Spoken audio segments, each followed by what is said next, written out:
이 상품이 커져서 어느 정도 이제 마약 성분이 되면은 이게 시장에 돈이 되겠네. 그래서 이제 국내에 들어왔을 때는 괜찮은 한도가 있고 중국 현행 범위에서 처형당하는 상황이 있죠.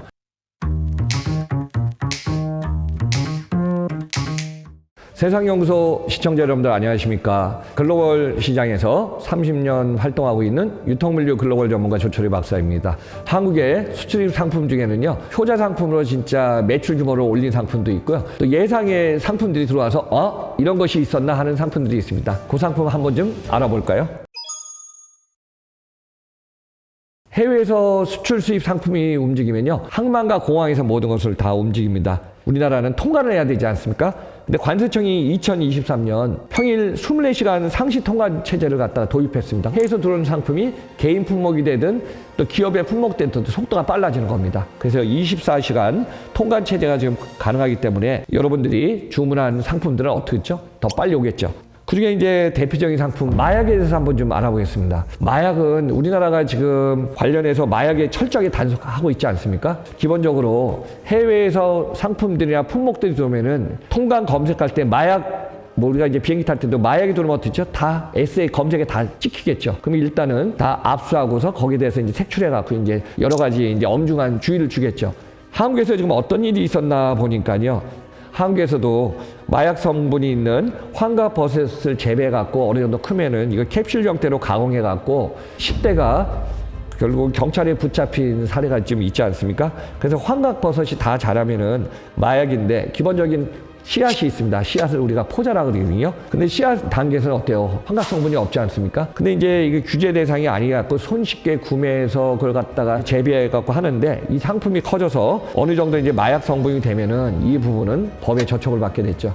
그래서 이제 국내에 들어왔을 때는 괜찮은 한도가 있고 또 해외에 나갔을 때는 괜찮은데 전 세계에서 마약의 규제가 안 되는 국가들도 꽤 있습니다. 마약의 소지 물량이라든가 중국 현행 범위에서 처형당하는 상황이 있죠. 마약의 성분이 있냐 없냐는 여러분들이 진짜 모르고서 그걸 갖다가 이제 상품을 구매해서 오는 경우도 있기 때문에 그런 부분은 여러분들이 한번 체크해 갖고 준비하면 좋을 것 같습니다. 일본에서 들어오는 후쿠시마산 수산물이 659톤이 수입됐다고 하는데 여기에 대해서 여러분들 알고 계신가요? 국내 시장에서 물건을 만들고 상품을 만들면요, 상품에 원산지가 있고 가공하는 곳에 따라 달라집니다. 이미 후쿠시마에서 들어온 것은요, 젓갈, 어물, 통조림 등 가공식품을 한 상품들인데 이게 지금 일부 논란의 소지가 있어서 한번 좀 내용을 소개할까 합니다. 주로 일식에 사용하기도 하고 초밥의 재료로 사용하고 있는데요.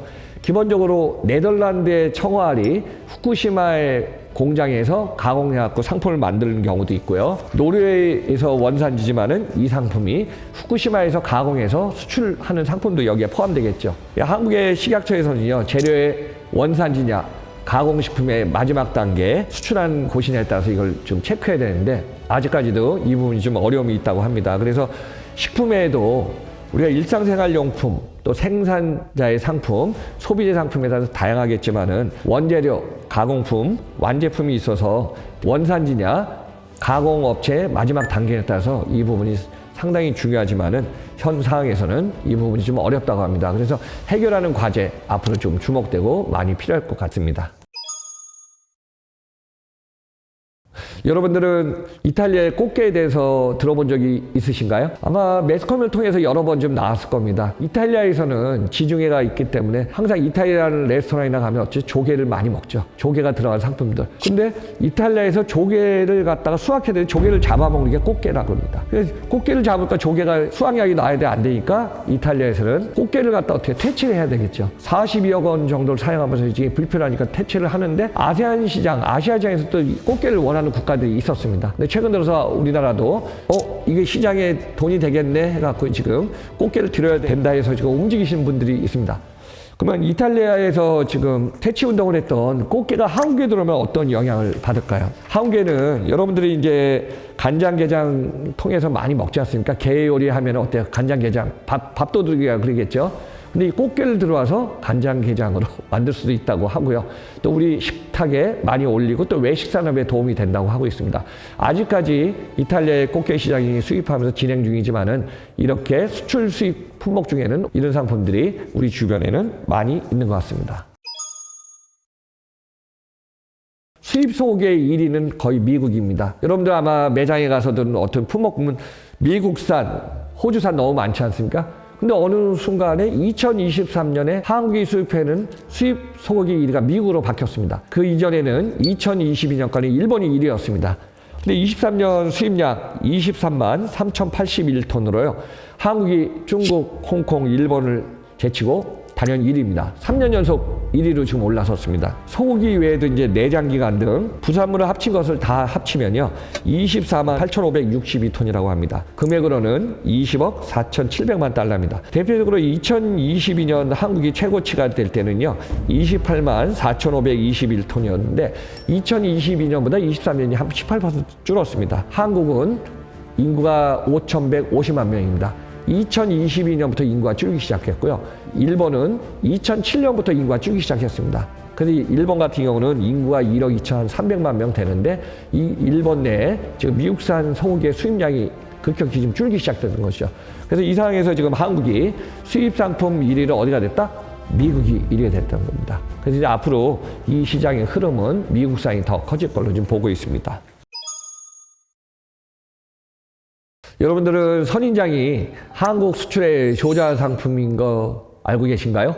우리나라 선인장이 전 세계 시장의 70%를 차지한다고 합니다. 일본이 전 세계 시장 선인장 강국이었습니다. 근데 어떻게 해서 우리나라가 선인장 1위 국가가 됐을까요? 기본적으로 제주도에는 백년초라는 고급 선인장은 있습니다. 근데 선인장을 접목을 붙이는 게 너무 중요하거든요. 근데 선인장에 접붙이기를 해서 개량 확대해서 수출 상품의 효자 상품으로 만들어낸 것이죠. 자, 1980년대 접목 선인장 품종을 연구하기 시작했습니다. 1990년대는요, 본 개량 품종을 해외에 수출하기 시작했죠. 2000년대에는 국내 상품화 시켰습니다. 그래서 국내에서 상품 만든 거를 전 세계 시장으로 공략했죠. 선인장도 여러분들 선인장 하면 다양한 색상이 있지 않습니까? 빨간색, 녹색. 그래서 선인장의 색상도 다양화시키고 선인장의 종류도 다양화시켰습니다. 그래서 지금 120여 종까지 선인장을 확대하면서 전 세계 시장에 20개국에 수출하고 있습니다. 선인장의 접붙이기, 품종 다양화, 또 수출국을 갖다가 지금 많이 만들어갖고 우리나라가 선인장 시장의 70%까지 올리고 있습니다. 물론 이제 선인장은 용도에 따라 다르자면요. 선인장을 먹는 식용에서부터 뷰티, 헬스 관련해갖고 미용까지 확대하면서 한국의 조자 상품으로 선인장이 계속 주목되고 있습니다. 한국의 수출 효자 상품 중에 최근에 주목받고 있는 상품 중에 하나가 한국의 김입니다. 김 상품이요. 매출 규모가 1조 원이 넘었습니다. 여러분들 일상생활에서 김 하면은 음식 식사할 때 꼭 있지 않습니까? 효자 상품이 된 것입니다. 물론 이제 미국의 대형 유통기업, 온라인 상품, 오프라인 유통에서 지금 김이 전 세계로 지금 확산된다. 어느 정도까지 갔냐면은 우리가 기본적으로 생산해서 올라오는 양식, 김부터 해서 이거를 갖다가 가공해서 과자로 만든 부가까지 지금 모든 상품이 지금 잘 팔리고 있습니다. 그래서 식품 관련 상품 하면 전 세계에서 지금 수출 많이 나가는 상품 중에 한국 라면이 전 세계 K푸드에 큰 영향을 했고요. 김이 2위까지 올라왔습니다. 근데 이제 수산물 수출에서는 김이 1등으로 1조 원 이상 2023년 매출 규모 올라왔고요. 그 이외에 참치하고 굴이 2위, 3위를 차지하고 있는데 아마 전 세계 시장에서 참치는 지금 많은 국가들이 먹고 있지 않습니까? 굴도 많은 굴량식으로 인해서 먹고 있고요. 그래서 지금 참치하고 굴보다 김의 수출 규모가 엄청 커졌고요. 그만큼 앞으로 김이 전 세계 시장을 공략할 가능성은 더 커진 것 같습니다. 물론 이제 한국의 한식 문화, K컬처, K푸드 이 영향도 좀 확산이 커갖고 전 세계 시장으로 많이 나가는데 어느 정도까지 나가냐면요. 전 세계 200여 개 국가 중에 124개국에 김이 수출되고 있다고 합니다. 그래서 앞으로 김 시장은 1조 원 넘고 찍어서 2조, 3조까지 가기를 기대하는 큰 효자 상품의 시장이 될 것 같습니다. 우리나라는 글로벌 시장에서 수출 수입의 상품 의존도도 높지만 많은 상품을 지금 움직이고 있습니다. 전 세계에서는 각국의 GDP가 있고요. 그걸 합친 것을 총 GDP라고 하는데요. 2023년 데이터에 미국이 1위 시장입니다. 26조 원 달러입니다. 2위는 중국이 18조 원 달러입니다. 3위는 참고로 일본이 4조 2천억 달러입니다. 한국은 10위권 내에 들다가 13위 1조 6,500억 달러까지 올라오고 있는데요. 그만큼 수출 수입 상품에 대해서 다양하고 우리나라가 지금 이 상품들을 움직이고 있습니다. 자, 우리나라는 글로벌 시장에서 공략해서 다양한 상품들을 만들어내고 여기에서 글로벌 시장에서 활약하는 국가로 되기를 기원하면서 방송을 한 번쯤 정리해봤습니다. 여러분들의 시청과 성원 감사드립니다.